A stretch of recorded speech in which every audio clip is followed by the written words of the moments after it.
Is happening? I'm just going to do this right now. Here's Luis Matos hitting 2 home runs, baby.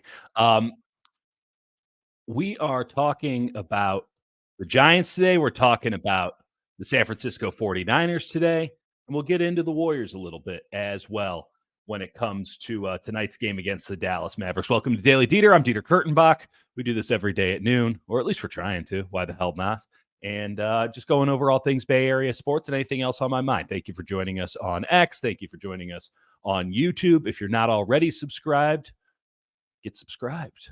There's a link right there where you saw it. You can either press the button or you can click on the link. It'll subscribe you.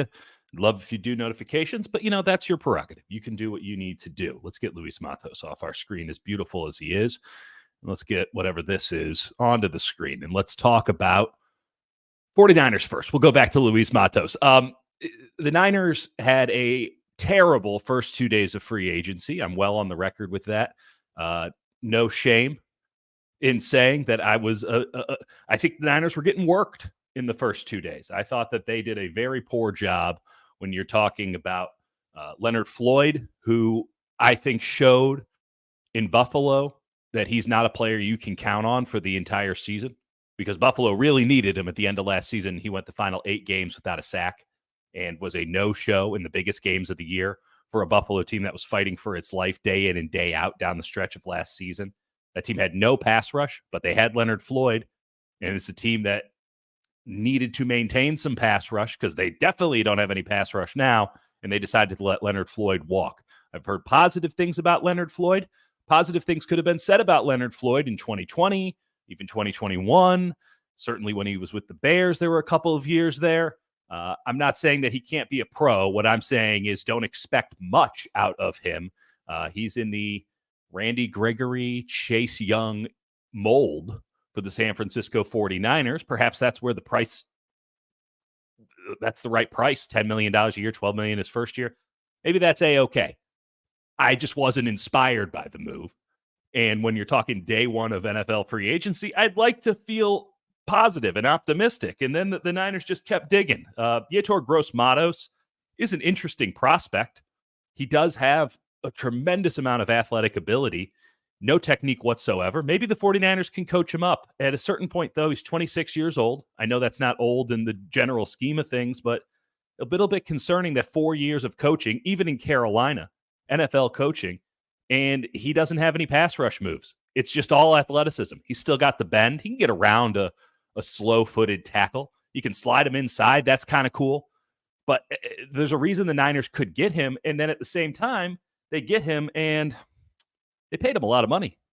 He's a flyer kind of player, at least in my estimation, clearly not in the 49ers' estimation, but they paid him serious cash. Even in an inflated market, it was probably too much. They paid him as much as Leonard Floyd, who at least has the track record. I don't think it's going to show up in San Francisco. I don't think that they're going to get the Leonard Floyd that they want to get, but at least he has the track record of once being a great player, and maybe you can coax it out of him. Maybe they can coax greatness out of Yetur Gross-Matos, or at least competence. His versatility is fun. His athleticism is off the charts. But the fact that he doesn't have any technique whatsoever doesn't inspire a lot of confidence that that's a player that you can count on, but they paid him player you can count on money. And then Jordan Elliott. What was that? I haven't talked to a single person yet who thinks that Jordan Elliott was a good signing for the San Francisco 49ers at the price that he was bought at.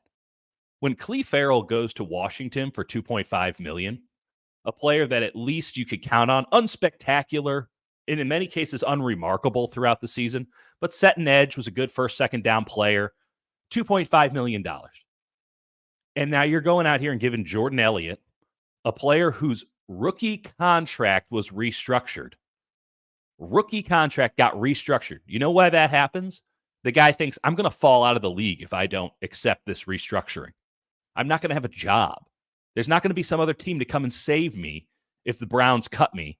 I need to maintain my spot on this 53-man roster. Restructured his rookie contract. Such a rarity in the NFL. That's the guy that was before last season.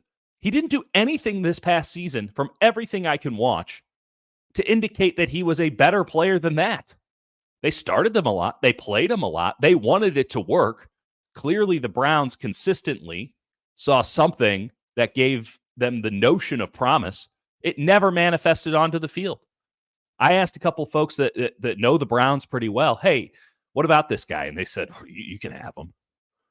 The Browns re-signed a lot of defensive tackles at good rates. They let Jordan Elliott walk. They were never going to re-sign him. Didn't matter what the price was. They were done with him. And I go, okay, well, tell me a game that I should watch. Watch the Colts game. I watched the Colts game. I watched this dude get pushed around left, right, and center. Now, Javon Kinlaw went and signed an absurd contract with the Jets. I don't know what the Jets are doing there. Javon Kinlaw's worth a flyer. They gave him like $7.5 million. Good for Javon Kinlaw. I mean, he's been paid a lot of money for very little production in the NFL. That seems like a dream. That is the dream. To do very little and get paid a lot. Sometimes we all feel like we're doing the exact opposite. But Javon Kinlaw got a big deal. The market for defensive tackles is just deeply, deeply absurd. And so the first 2 days of free agency, I am extremely disappointed. I'm not feeling great. I'm looking at a Niners team and I'm saying this team's appreciably worse than they were last year. And they have all the same questions after 2 days of free agency that they had going into free agency. That's where we were at. And I'm not going to come out and say they totally redeemed themselves, but today was a good day for the 49ers. Today they made a couple of shrewd moves, in my estimation. Let's start with Erik Kendricks. We know Erik Kendricks. He's a very competent linebacker. Now, he was dramatically overrated when he played for Minnesota, but that's not to say he didn't deserve a rating. He was a very good linebacker for a Minnesota team that, with Mike Zimmer as a head coach and the defensive coordinator, pedigree there, they did a lot of A-gap pressure. Erik Kendricks was a dude that made some stuff happen. As an off-ball guy, I thought he was pretty damn impressive. Again, overrated, but that's fine. He still had a very good rating by any objective measure. And subjective, it should be noted. So Erik Kendricks coming in, now a need is solved. I don't care what the money is. The money only matters if I don't see it on the film. And then you go, well, how much did you pay him? And if you paid him nothing, it's like, well, whatever. If you pay him a lot, as they did with Floyd and Yetur Gross-Matos and with Jordan Elliott, then you're like, what's the plan here? Those are the big bullets in your gun? What's the plan here? Erik Kendricks makes sense. That's a logical part of the plan. They're not going to have Dre Greenlaw for at least a bit. And truth be told, they might never have Dre Greenlaw at the level that he's played at before, which is exceptional and Pro Bowl worthy and maybe even all pro worthy. And he's a juice bringer, one of the most fun players in the NFL to watch. He defined that defense in so many ways. He's not around. He tore his Achilles in the Super Bowl. I don't think you can count on him for the whole of 2024. Now, hopefully he comes back and is the same player that he once was, but I think it would be foolish to bet on him. Erik Kendricks is a player who isn't as good as Dre Greenlaw. That's fine. He's good enough to start in the NFL, no question about it.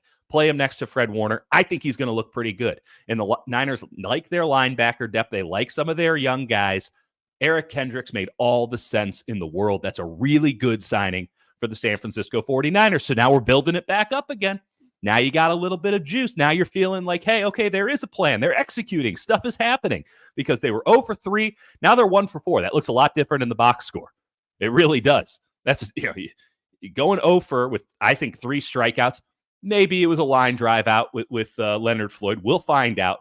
Maybe Yetur Gross-Matos' talent just shines through and he just needed to be in the right place.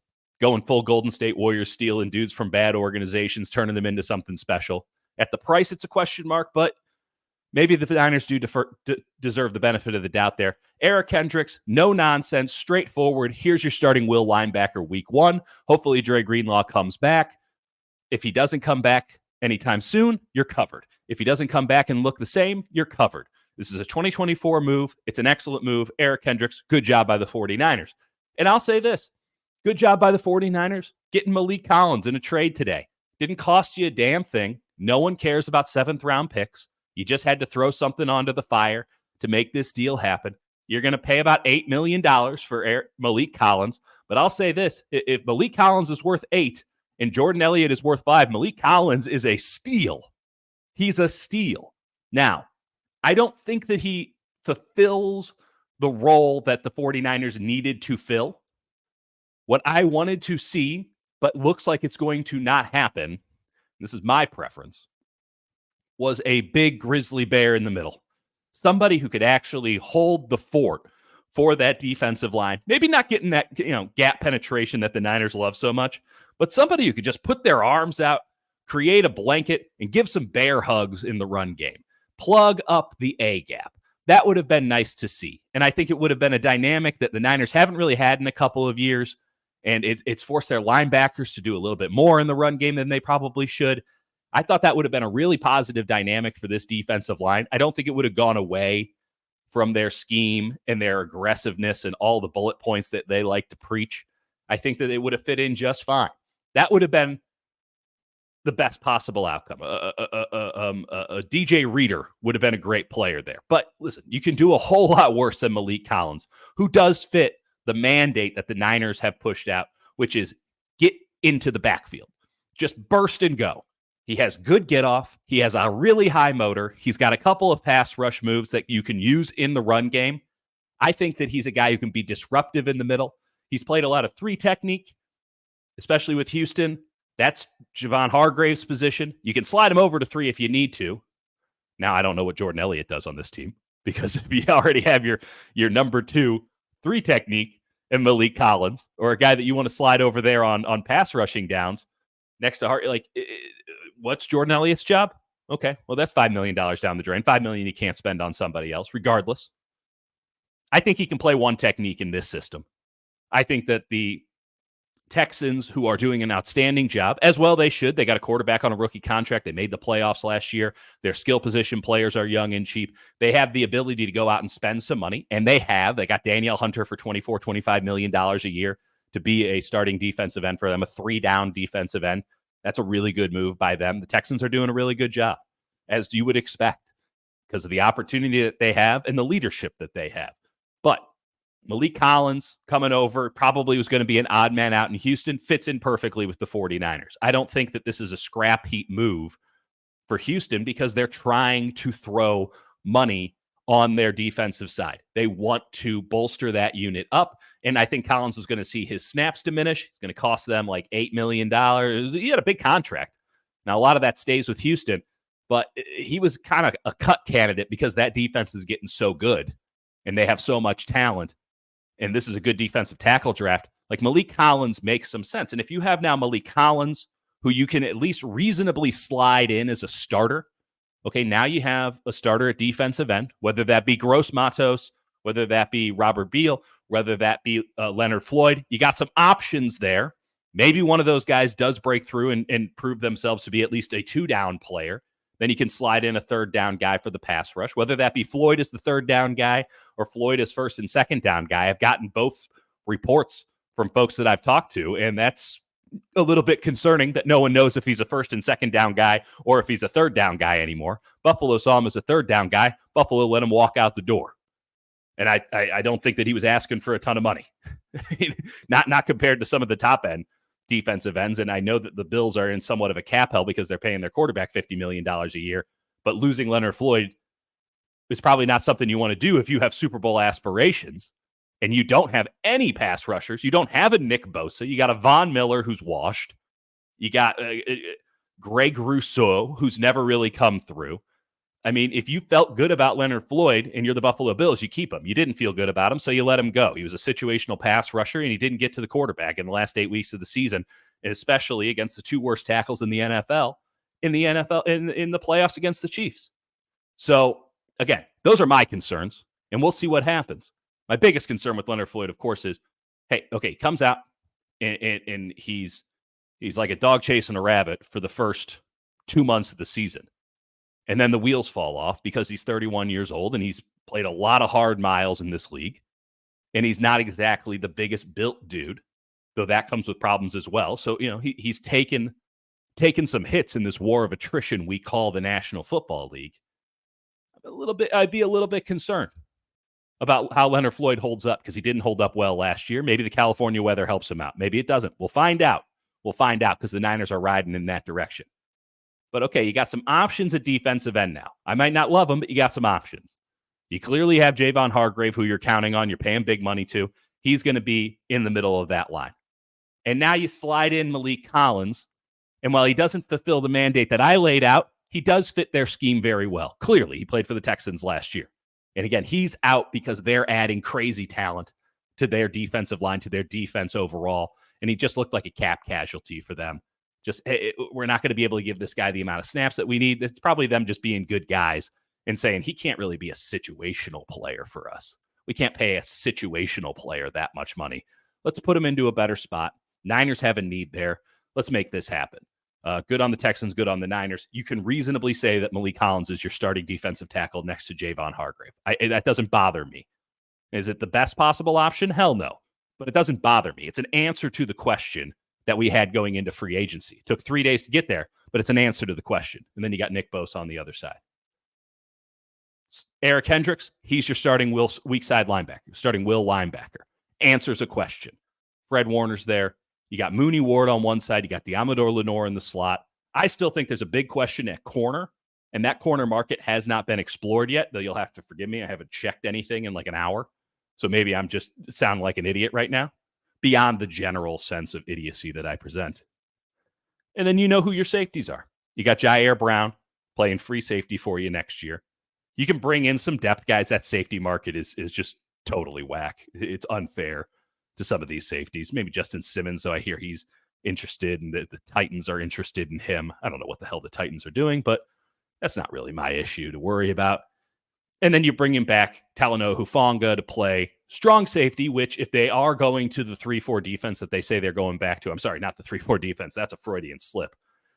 If they're going back to the cover 3 defense that they say they want to go back to in earnest, and they were a lot more cover 2, cover 4 last year. If they're going back to one high safety, that means Hufanga is your strong side linebacker, in essence, on every single down. And that's okay, because that's where he should be playing, close to the line of scrimmage. Puts a lot of pressure on Brown. I like Brown, so I'm in on that. You want to bring in some depth to help him out as a true cover 3 free safety, single high free safety? Go to town. I don't think it's going to cost you very much. So the only question that I have, even though they haven't optimized at defensive end, and they haven't really optimized at defensive tackle, though I like Collins more than I like the ends. They did optimize. I think that's about as good as you can ask for with Erik Kendricks as a weak side linebacker in the strange role that he's being asked to play with Dre Greenlaw out. The only question that I still have on the defensive side, as we're into day 3 now of free agency, is who's the number 2 corner? I would prefer it not to be Ambry Thomas. That's a personal preference. I think it's your preference too. I don't think it's Darrell Luther. I don't think that it's anybody on the roster currently. Now, are they out on guys like Xavier Howard, who I don't know if he's already been cut today, but should be cut today by the Miami Dolphins for salary cap purposes? They got to pay Tua after all. Are they going to be out on guys like Stephon Gilmore, those top level corners on the market? Mainly just because the inflation is so crazy that they couldn't possibly, even with the salary cap being fake, they couldn't possibly afford it? Maybe. We'll find out. I'm really interested to see how the Niners address cornerback because, of course, the draft is available to them for that. And that was my biggest thing when I did KMBR last night, 6 to 9, and it was a pretty negative show. Not that they're not usually pretty pessimistic and negative, but like from where we were at, they were 0 for 3 on signings. And I was not feeling great about it. Kendricks built me up a little bit. Maliek Collins built me up a little bit. I'm feeling like the Niners are fine. They've treaded water. They've answered some questions. They're doing an okay job. So a good day for them today. There's a boom of a day today, considering where I was last night. But the question I had last night when they didn't have an answer at defensive tackle, they still had, I don't like the answers at defensive end, and they still didn't have a number 2 corner or a weak side linebacker, is, well, okay, you have 1 first-round pick. And now you need a starter at one of those positions with only 1 pick to get it with. And now you go into a draft where, yes, you can get a Devondre Sweat, which would be awesome. Awesome to get a Devondre Sweat at 31. It'd be awesome to get Kool-Aid McKinstry, the cornerback from Alabama, at 31. All of these options would be positive, but the entire league knows that you need a specific thing in that spot. And when you're drafting in the first round, you really shouldn't be drafting for need. Yes, you want that player to come in and have an impact and be a starter day one, but you can't go in needing somebody. You can't go in saying it's got to be this guy, maybe this guy, but we need a starter at this position because there's just not that many true first-round talents, guys that you could trust to come in on day one, and you might not be able to get any of them at the spot that you're at. If the Los Angeles Rams find out, hey, they're all over Kool-Aid McKinstry, it's Kool-Aid McKinstry or bust at 31, you don't think they'll make a trade to screw with the 49ers, jump up to 29? Maybe if they don't take him, just to screw with them, just to see if the Niners will bite. That sort of gamesmanship is rampant in the NFL. 99% of the rumors that float around on draft day aren't true. But more than that, more than the 1% of rumors that are true, garner a reaction and forces teams to make imprudent decisions, inefficient decisions. They get emotional, they get reactionary. They are desperate. And if the Niners had gone into this draft without addressing cornerback, without addressing defensive tackle, they would have been desperate to get one of those two positions dealt with pick number 31. By getting a guy like Maliek Collins, they don't have that deep need. They're not panicked about defensive tackle. Could they do better? Could they get Sweat still? Absolutely. They can do that. They don't need to do that. And I'm interested to see where the cornerback market goes because they might still have a need for a number 2 corner. But you have Ambry Thomas, who you like just fine. It's not going to win you a Super Bowl, but you can feel okay about it. Maybe you bring in some depth around him. But with the way that they've handled today, filling that will linebacker spot and filling that defensive tackle spot, even if you didn't max out those spots, same with DN, even if you didn't max it out, make that big splash, you got someone competent enough in there, and now you don't go into the draft needing things. The season's 6 months away. Nothing matters until Labor Day. But the first 2 days of free agency were not wins for the 49ers. They were clear losses. And I thought it was just being thrown under the rug. I thought they were getting worked. They were overpaying for players that you shouldn't trust. They were doing depth moves. Depth is a funny way of saying, I don't trust this guy. Oh, he's a depth player. That means I don't trust him. I don't trust him to be an every down player. But they were throwing every down player money at depth guys. So a day 3 with a lot of positives brings the 49ers back to level. Let's see where they go from here, because I think they could have a winning offseason if they're able to find a way to get a true number 2 corner opposite of Mooney Ward. Now that defense makes a lot more sense, and now you can go into the draft and pick guys that you really like. That's where you find your depth. That's where you go out and get guys who you fill the roster with because they're cheap. And honestly, most of the day 3 picks, if you cut them because it ain't working out, it's no big deal. Those are just spins at the roulette table. You want as many chips as you can. You want as many spins as you can get, hoping for that big payoff. When you go into a draft needing stuff, well, that's what bad teams do. And I don't think the 49ers are a bad team. I'd like to think that the team that played in the Super Bowl, the team that has been arguably the best in the NFC over the last 5 years, I'd like to think that's not a bad team. I'd like to think that that's a pretty quality operation. And it took 2 days, but on day 3, it looks like they're back to knowing what they're doing a little bit. So credit to the 49ers there. Should we talk about Luis Matos again? I think we should. If you missed it earlier, here's Luis Matos just yakking 2 homers against the Texas Rangers. Luis Matos, he was at one point a very highly rated prospect for the San Francisco Giants. Giants spring training has been contentious, controversial, kind of everything but baseball. Mind you, we can only watch so much of it. I mean, I'll go down to spring training next Friday. Probably a little bit too late, but I'll be down there. I'll be taking in the sights and sounds of the Cactus League. Love my Cactus League trip every year. At the same time, I haven't been able to watch any of this. MLB TV, and specifically the Giants, I should note, not putting their games on TV. Inexcusable. Major League Baseball should have every spring training game telecast. I don't care if it's behind home plate camera. I don't care if it's some shaky kid with a handy cam in center field. I want all of these games televised. they're all broadcasted in some way. The Giants have a audio broadcast. Joe Rizzo, FP Santangelo, who was really good on the call. When I was taking my boy Moose for a walk the other day, I was listening to the game. They have a lot of really positive chemistry. I think that booth is actually really coming along. It'll never take over from the booth because the Giants have the best 4 announcers in the game. But Joe Rizzo, FP Santangelo, me and FP have had our back and forth before. Obviously, some contention at KMBR and all, but he's really good on game broadcasts. That is where he shines, and I really enjoyed listening to him the other day. But I would like to watch the game too, and I'd like to see what's happening on the field. And you're seeing now, Luis Matos hitting these home runs. I'll spare you looping it around. Luis Matos looks different. And I'm looking at a guy who I think reasonably can be the starting right fielder for the San Francisco Giants this year. Now, the trick is you have Mike Yastrzemski still. And with Mike Yastrzemski, it just hasn't been going all that well. He only has 9 at-bats in spring training. So, hey, but it's 1 for 9. And the glove is still going to be there. But this is probably the last year for Yaz. And they're going to give him the next 2 weeks to figure out what he's about. But Luis Matos is out here, and he's got 28 at-bats, 7 hits, 3 doubles, 3 home runs, 6 RBIs, 19 total bases. He's walked twice. He's only struck out 3 times. The dude has 1,000 OPS. The guy's been Mike Trout in the Cactus League. And is that small sample size? Hell yeah.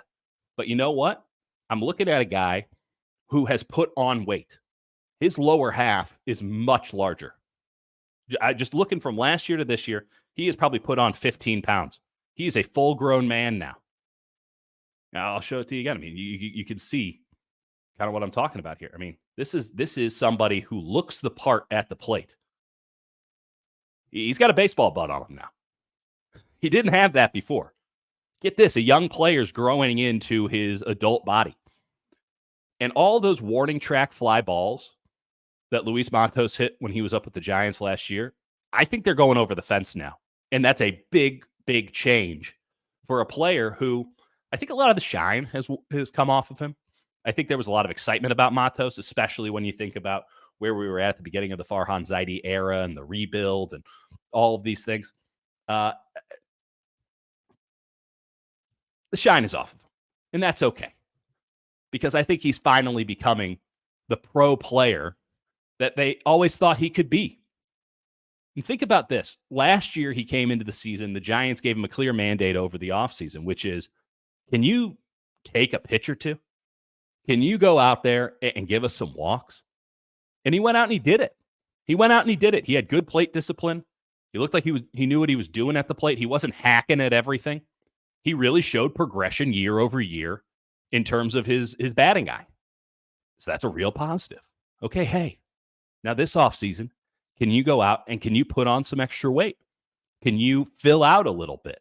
Can you take those warning track fly balls that you hit last year and put them over the fence? And I think this spring training is telling us, without any caveats, yes, he can. So you have 2 mandates, back-to-back years, that San Francisco Giants have given one of their top prospects, or once top prospects, Luis Matos, and he's gone and he's followed through on both of them. That speaks volumes to me, because as much as talent really, really matters, adjustments matter more. Talent gets you into the league. Knowing your role, making adjustments, being smart, that keeps you in the league. And if Mike Yastrzemski can't get it together, if Mike Yastrzemski, who didn't have a great year last year, and I know there's injuries and stuff, and it's been a while now since Mike Yastrzemski had a hot streak that lasted more than like a week and a half as compared to cold streaks that last a month. If Mike Yastrzemski doesn't start pulling it together here between now and I guess the 2 weeks from now, why wouldn't you start Luis Matos in right field? Why wouldn't you go and give the prospect a chance? Because Marco Luciano is not making this team as a shortstop, folks. I know that they're going to give him a lot more time, but he's not making this team as a shortstop. He's going to have to go back to Sacramento, and he's going to have to get things right at the plate because he has like 1 hit and 20 at-bats. It's been brutal to watch. It's been brutal to listen to. So I'm a big Matos guy. I look at Mike Yastrzemski, and I say, what's the future here? And I'm looking at a team that kind of needs a little bit of juice. Matt Chapman's here. But then you get the whole J.D. Davis thing. There's a weird energy to that. I think it has taken a lot of the shine off the Matt Chapman signing. Fair or not to Matt Chapman, who's going to be a better player than J.D. Davis, both in the field and at the plate. That big free agent signing doesn't feel that big. It kind of feels small now because of the pettiness. I don't know. I don't know how to describe what the Giants did. It was certainly cold-blooded for J.D. Davis. And they found the loophole. By the way, every team in Major League Baseball deserves scorn for this because they knew the loophole too. That's why no one traded for him. The Giants are trying to trade him so that the contract that he negotiated, I mean, they're trying to get rid of him. Well, let's start with that. I'm not trying to paint the Giants as any sort of positive figure here.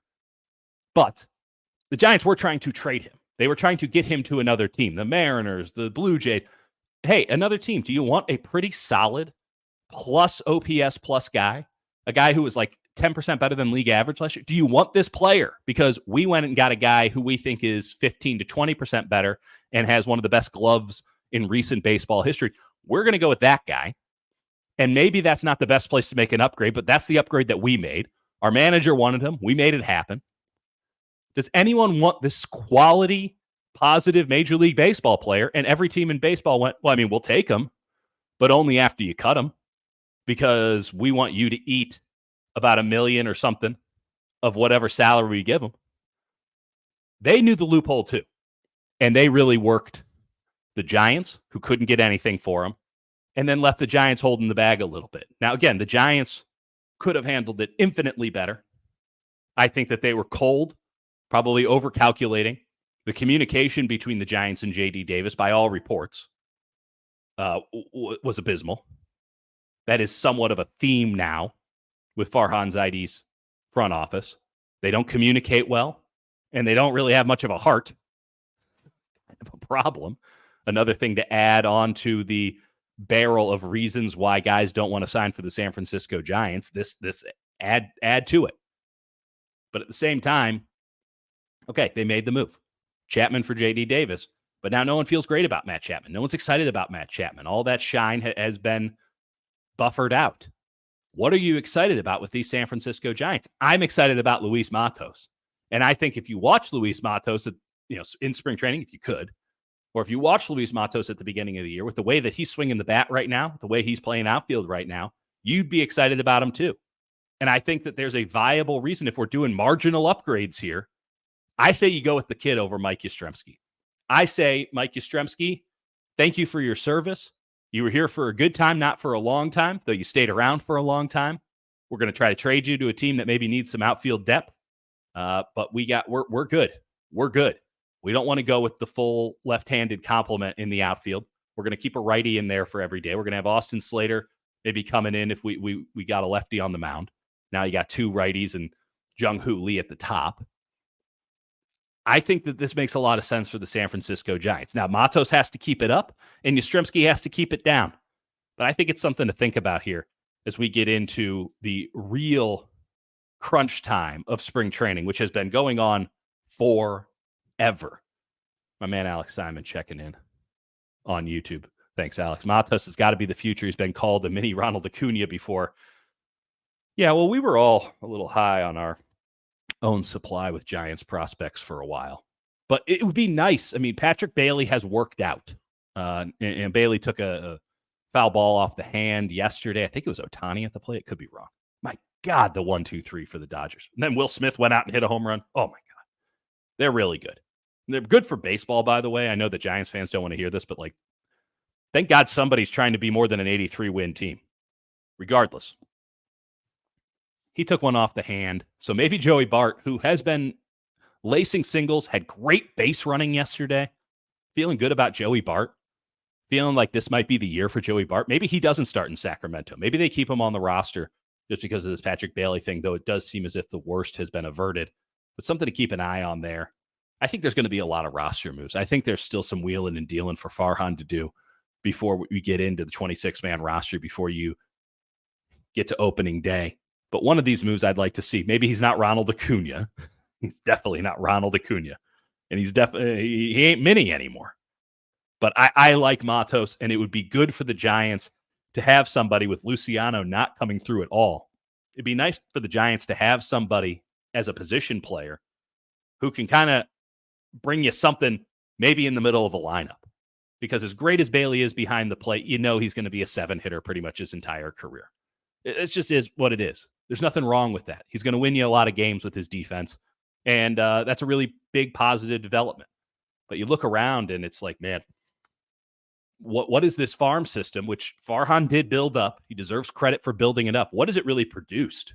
Oh, you got all these prospects. You got all these guys. What has it produced? Kyle Harrison is a pitcher. No question about that. I like a lot of the young pitchers on this team. I think you can say, hey, we're doing it. But as a position player, not really anybody. Not really anybody. And the guy that you put your hopes on this spring has not come through at all. 0 out of 100. It's been brutal. It's been brutal with Marco Luciano. He needs more time. You know, they moved him through the system too fast. The talent is unquestionably there. I question if he'll ever be a shortstop. I think he might be a right fielder, might be even a center fielder. But the Giants believe in him as a shortstop. And if they do believe in him as a shortstop, then they need to give him more seasoning. And that means he's got to spend some time in Sacramento. The River Cats, by the way, might have a bitchin' team this year. Look out. Sacramento really priming that stadium for the soon-to-be Vagabond A's. That does seem like the leading option. Alex, one more time here. Feels like they're going to go get one more decent non-rookie starting pitcher, right? Well, I'll say this. As much as the J.D. Davis thing sucked politically, it does free up some room. And if they want to free up a little more room, I think Jordan Montgomery would be a really nice option. I know everyone wants Blake Snell, and I get it. I really do get it. But Blake Snell is going to have a nice big market now. I mean, the Dylan Cease trade talks with the Yankees are heating up, and that means that Blake Snell can go to the Yankees too, and they've had plenty of conversations this offseason and say, the price just went up a little bit there, honchos. Garrett Cole's out for a month or two. You don't have an ace. You need to win this season in the toughest division in baseball. 1 year, $40 million. I mean, that's not unreasonable to me if you're the New York Yankees and you're printing money. That's not where the Giants are at. They don't have that kind of maneuverability because, of course, profitability is very important to the San Francisco Giants. So I would like Jordan Montgomery. Short-term deal, of course. With all pitchers, really, just short-term deal. I'd rather be wrong in the way that they were wrong with Kevin Gausman than have some guy on the books for 4 more years after his fastball's gone. He doesn't have the velo and he's no longer effective. I'd rather be wrong in the way that they were wrong with Gausman than to be right and give a 5-year contract and then suddenly you're only getting 2 years of value out of it, because that creates a real problem for your overall roster. I think Jordan Montgomery, 1+1, pay him what you need to pay him. You'd probably stay under the luxury tax line, though what the hell do I care if they go over it? But they could probably stay under the luxury tax line if they make a couple of moves and get rid of some guys who, you can amalgamate enough money there with the money that they already have under the luxury tax, with the savings that they got from J.D. Davis. Get rid of Yastrzemski on the cheap. I think that all adds up for 1 year of Jordan Montgomery, who, is he spectacular? Hell no. But he'll give you innings. And the big number you have to think about with every team in baseball, but in particular with these San Francisco Giants, with the way spring training is gone and the way that injured arms are just popping up day in, day out in a way that's even beyond what I see with other teams. 1,400. You got to get 1,400 innings pitched, minimum. I mean, it's like 1,409 was the least last year. But somewhere between 1,400 and 1,500 innings, you got to pitch. And you'd like your starters to take, I don't know, half. I don't know where we are in baseball today. Half of those innings? Can you trust this rotation as currently constructed to give it to you? Now, positive, Alex Cobb looks like he'll be back sooner rather than later. That is a really positive development. That changes the calculus a little bit. But if you got Logan Webb at the top, and Logan Webb has had a very bad spring, but he deserves the benefit of the doubt, so we're just going to pretend that that's not happening. You got Kyle Harrison, who I don't know if you can get 150 innings out of Kyle Harrison. They're going to try, but I don't know if you can, just given what his workload has been throughout his career. Very young career. And Keaton Wynn I like a lot, but he's injured. You got a bunch of guys who are injured. And so, yeah, Robbie Ray is going to come in at some point. And yes, Alex Cobb is going to come in at some point sooner rather than later. But you don't have any bulldogs outside of Logan Webb that you can just say, hey, at least I know 30-something times this season he's going to go out there and give me a serviceable performance. And if you got to overpay for a guy like Jordan Montgomery, who will absolutely do that for you, so be it. So be it. Don't go with the term. Give him all that money up front and say, hey, buddy, San Francisco might not be for you. You might have been watching Fox News a little bit too much. You might be reading on X about the hellscape that is the Tenderloin. By the way, always has been, always will be. Heaven forbid you go anywhere else in San Francisco. The worst thing that happened to San Francisco free agency isn't Farhan Zaidi. It's having the Four Seasons Hotel on Market Street, regardless. You might not love it. This might not be the spot that you envisioned yourself coming to. And we're not going to give you the kind of term that you wanted. But damn it, your numbers are going to look pretty good at the end of the year because that marine layer is going to really help you out. You hit a fly, you give up you go cement mixer slider, you leave one right in the middle of the plate, and somebody drives it deep, and you turn around and you hang your head. Well, guess what? That's just a fly ball at Oracle Park at night in the summer. Ask Carlos Rodon. Ask Kevin Gausman. Ask a lot of guys. I mean, even Sean Manaea got somehow more money after the performance he put together last year. Oracle Park's a great place to pitch. If you got to show up for 1 year, the pillow contract, as they call it, and get yourself that contract that you always wanted, I would go. If I'm a pitcher, I'm going to San Francisco. I'm going to play for the Giants. I'm going to get my numbers way down, and then I'm going to hit the market again a little bit stronger than when I came in the year before. That's my estimation. We'll see what the Giants do. They do have a lot of belief in their young pitchers. I think they have a lot of reason to believe in their young pitchers, but they got to get 1,400 innings. They'll be able to do it in the bullpen. I like a lot of those arms there.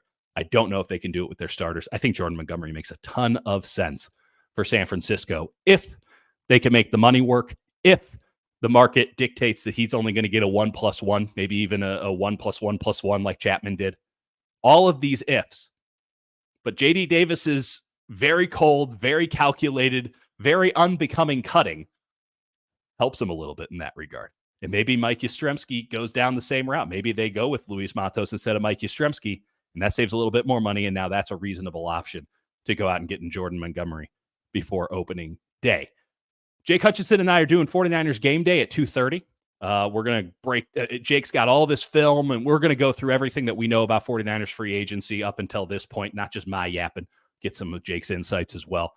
If you haven't already subscribed, please do that ASAP. We'll stream it on this channel. We'll stream it on the 49ers game day channel. We'll stream it on X. Of course, I think it'll be on Instagram too. Why the hell not? The beauty of technology in 2024. But thanks everybody for joining in. Thanks for everybody for hopping in the chat. Appreciate it. We'll do it again tomorrow at noon. We're going to be talking Dubs. Warriors and Mavericks tonight at 5:30. Big game for the Dubs. No Steph Curry, but he might be back on Saturday against the Lakers. Talking about maybe the two biggest games of the season for the Warriors on Wednesday and Saturday, and you might get Steph for one of them. This is good stuff, folks. We'll talk to you tomorrow at noon. Until then, adios.